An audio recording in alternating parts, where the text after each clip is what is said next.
Ya empiezo.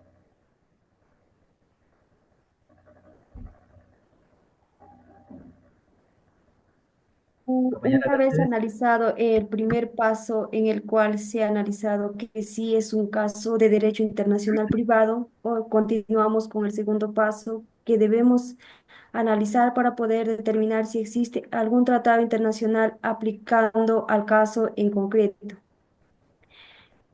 Teniendo en cuenta, como es lógico, del ordenamiento jurídico vinculados al caso, si comprobamos la existencia de un tratado competente, entonces aplicaremos sus normas y a base de ello resolveremos dicho caso.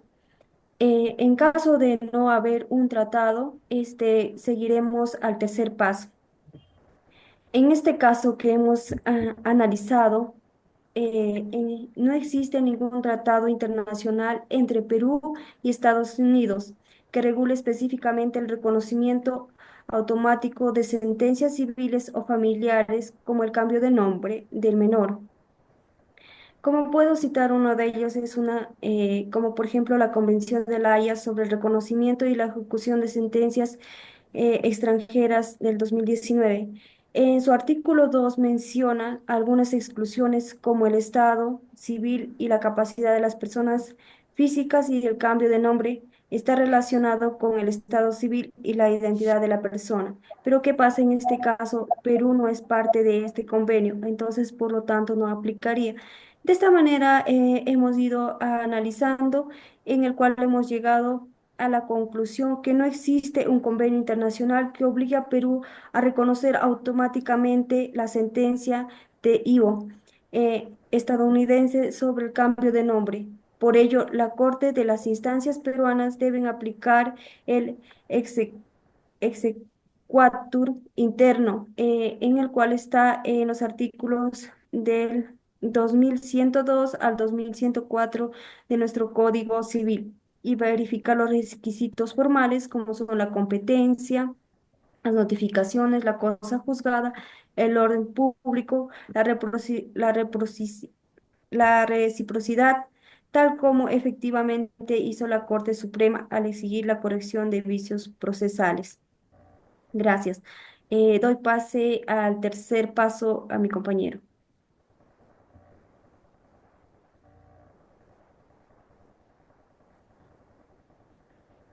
Bueno, hola, ¿qué tal? Mi nombre es Gerardo Maña Reyes. Siguiendo con el análisis de la apelación número 1354-2020, Lima, el cual trata sobre materia de análisis de reconocimiento de sentencia extranjera, ¿no? Exequatur.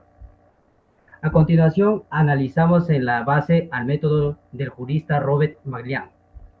Para ello, precisamos que seguimos el paso número 3, ¿no?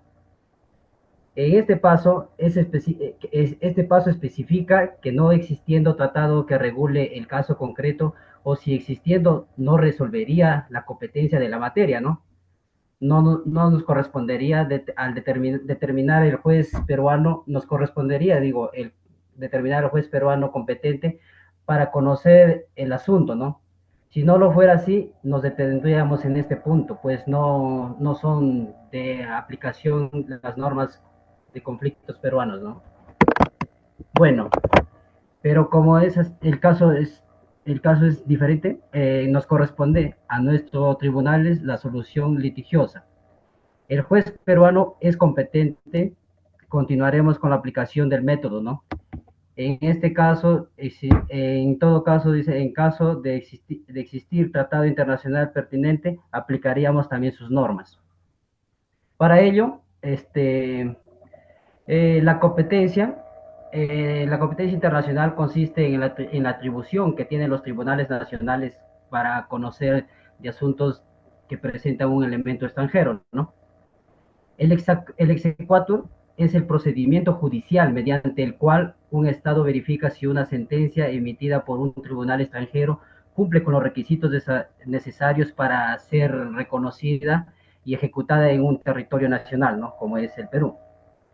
En el ámbito del derecho internacional privado, la competencia judicial es un aspecto crucial para determinar si un tribunal tiene la autoridad para conocer y resolver el caso con elementos extranjeros, ¿no? Bueno, en este paso hemos denotado que es crucial, ¿no? Y se desdobla en dos vertientes, ¿no?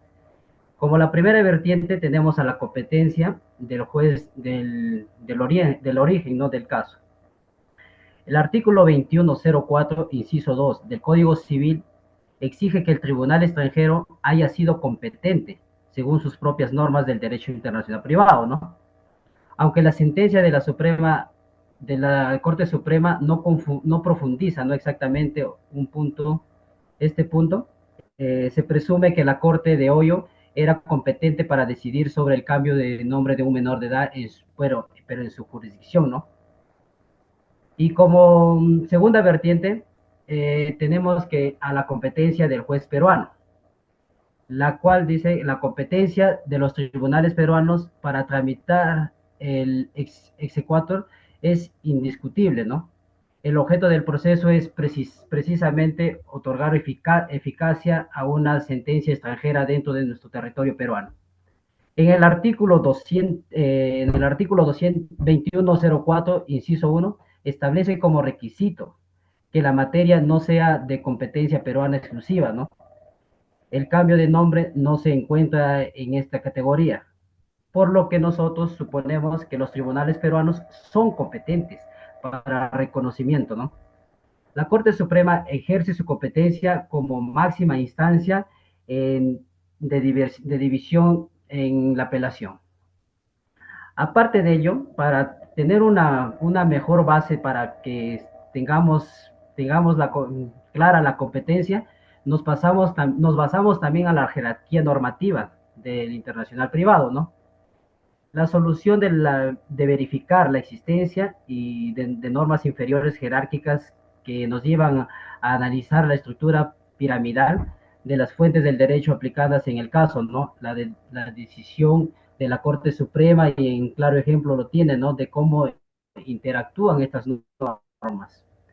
Y para ello tenemos como a la Constitución, que está en la base fundamental, que no pueden agredir a nuestra Constitución, ¿no? Para poder actuar nosotros. Entonces, en el nivel segundo tenemos a los tratados internacionales y nos basamos en el tercer nivel donde están las leyes, donde está el Código Civil y el Código Procesal Civil. Bueno, en este punto es el nivel normativo central al caso, ¿no? Ya que en el libro 10 del Código Civil de 1984 es la norma sustantiva que regula el derecho internacional privado en el Perú, en el artículo 2102 y en especial en el 2104, son la base de análisis de la Corte. Este último artículo enumera taxativamente los requisitos para el exequatur, ¿no? Como la competencia del tribunal de origen y el debido proceso, la autoridad de la cosa juzgada y la del no contravención del orden público, ¿no?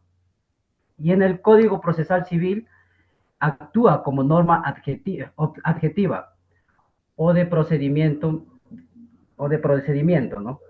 La Corte Suprema cita los artículos 171 y 176 del Código Procesal Civil para fundamentar la nulidad insubsanable, ¿no? Por la falta de notificación al padre del menor.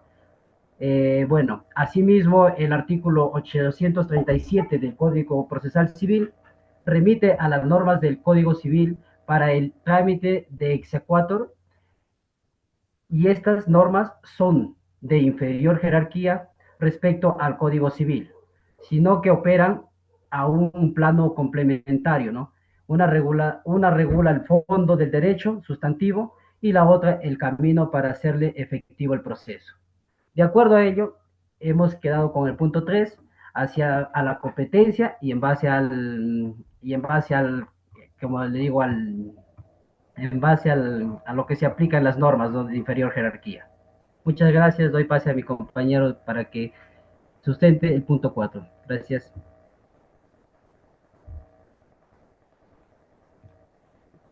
Bien, en el cuarto paso, la siguiente operación jurídica es la calificación por medio de la cual deberá ubicarse el caso concreto en la categoría correspondiente, a consecuencia de lo cual quedará determinado el factor de conexión aplicable. Cabe señalar que el proceso de calificación se utiliza también al momento de determinar la competencia del tribunal. La calificación, en este caso, la calificación constituye una etapa esencial dentro del método de solución del conflicto de leyes en el decreto o derecho internacional privado. Mediante este proceso, el juzgado ubica el caso concreto dentro de una categoría jurídica determinada con el fin de ubicar factores de conexión y en consecuencia el derecho aplicable. Asimismo, la calificación cumple una función complementaria en la determinación de la competencia jurídica internacional. En el caso con materia de análisis, que la sentencia de apelación número 1354-2020, Lima, referida al reconocimiento de sentencia extranjera, se solicitó que el Poder Judicial del Perú reconozca los efectos jurídicos de una resolución emitida por la Corte de Sucesiones y Relaciones Familiares de Condado de Hamilton, Ohio, que es Estados Unidos de América, la cual impuso el cambio de nombre del menor eh, Christoph a la Torre, quien en lo sucesivo se denominaba Christoph Mayor. Con el punto uno es la calificación del acto jurídico. El acto jurídico, objeto de reconocimiento, es una sentencia extranjera en materia de estado civil de la persona, específicamente en proceso o un proceso de cambio de nombre de un menor de edad. Por tanto, la categoría jurídica aplicable dentro del derecho internacional privado es la de reconocimiento de sentencias extranjeras en materia de estado civil, conforme al título cuarto del libro décimo del Código Civil peruano, en los artículos 2102 al 2104 y el artículo 837 del Código Procesal Civil. En el punto 2 es la determinación del factor de conexión. El factor de conexión es el elemento que vincula el caso con un determinado ordenamiento jurídico. En el presente supuesto, el menor nació en Estados Unidos o en estado de Ohio, eh, posee nacionalidad estadounidense y la sentencia fue emitida por un tribunal del mismo estado, por lo que el factor de conexión revela que se ubique en el domicilio y nacionalidad del menor, así como en el lugar donde se dictó la sentencia. No obstante, al solicitarse su reconocimiento en el Perú, el ordenamiento peruano exige que dicho acto sea evaluado conforme a sus normas internas sobre homologación de sentencia extranjera, establecido en el artículo 2104 del Código Civil, el cual dispone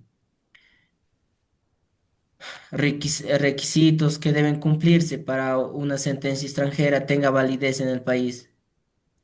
En el punto 3 son los derechos aplicables.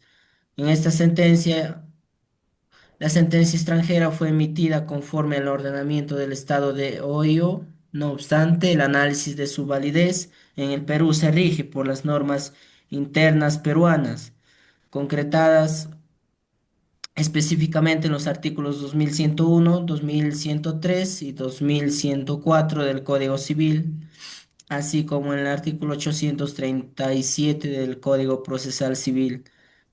Estas disposiciones disponen que la autoridad jurídica peruana solo debe verificar el cumplimiento de los requisitos formales previstos en ley. En el punto 4 la determinación de la competencia judicial. La competencia para conocer los procesos de exactivo corresponde al Poder Judicial del Perú, conforme al artículo 837 del Código Procesal Civil. En primera instancia, el trámite se encuentra a cargo de la Sala de Familia de la Corte Superior de Justicia de Lima, mientras que la revisión de apelación es resuelta por la Sala Civil Permanente de la Corte Suprema de Justicia de la República. En el caso analizado, la Corte Suprema actuó como órgano revisor, determinando la nulidad de la resolución de primera instancia y ordenando la emisión de una nueva decisión conforme a las normas internas. En modo de conclusión, este análisis realizado muestra que este caso trata sobre reconocimiento en el Perú de una sentencia extranjera relacionada con el estado civil de una persona. El vínculo más importante en esta es la nacionalidad y el lugar donde nació el menor, además del tribunal extranjero que emitió la decisión. Por esto, para saber si esa sentencia puede tener validez en el Perú, se debe aplicar la ley peruana que establece los requisitos formales del proceso de execute. Esto significa que no se vuelve a revisar el contenido de la sentencia extranjera, sino solo se cumple con las condiciones que exige la ley. De esta manera se respeta la coordinación, también reconocimiento mutuo entre países y se asegura la seguridad jurídica a las decisiones judiciales internacionales. Gracias, doy pase a mi compañero que continúe. Muy bien, ahora continuando con el quinto método. Bueno, este método busca identificar que la ley debe aplicarse cuando se solicita el reconocimiento de una sentencia extranjera, conocida como exequatur. Bueno, en este caso, la sentencia fue emitida por la Corte de Sucesiones y Relaciones Familiares de Hoyo en Estados Unidos, pero al pedirse su validez en el Perú, se aplica a nuestra legislación nacional, específicamente internacional privado peruano. Bueno, según nuestro Código Civil y Código Procesal Civil, una sentencia extranjera solo puede reconocerse si cumple ciertos requisitos, que provenga de una autoridad competente, que las partes hayan sido notificadas, que exista reciprocidad entre los países y que no se contradiga el orden público peruano. Bueno, la Corte Suprema observó que el padre del menor no fue notificado, lo que vulneró su derecho de defensa y que generó la nulidad procesal. Bueno, sin embargo, también aclaró que el cambio de nombre del menor no afectaba su filiación ni el orden público, por lo que se dispuso a emitir una nueva resolución ajustada a la ley peruana. Siguiente diapositiva, por favor. Continuando con el sexto método, este método se enfoca en determinar la ley aplicable y analizar las posibles excepciones a la aplicación de la ley extranjera. Bueno, en este caso, la resolución provenía de Hoyo y de la Corte peruana, que debía verificar si su contenido era compatible con los valores y principios del derecho nacional. Tras la revisión, la Corte Suprema concluyó que la sentencia no afectaba el orden público peruano, ya que el cambio de perdón, de nombre respetaba el interés superior del niño y no vulneraba sus derechos ni su identidad. Bueno, sin embargo, se reiteró la nulidad por no haber notificado al padre. En conclusión, se estableció que las sentencias extranjeras pueden ser reconocidas en el Perú siempre que se respeten nuestras leyes, los derechos fundamentales y los valores nacionales. Este caso demuestra que la importancia de mantener la cooperación jurídica internacional, garantizando al mismo tiempo la justicia y el debido proceso por todas las partes. Eso es todo. Muchas gracias.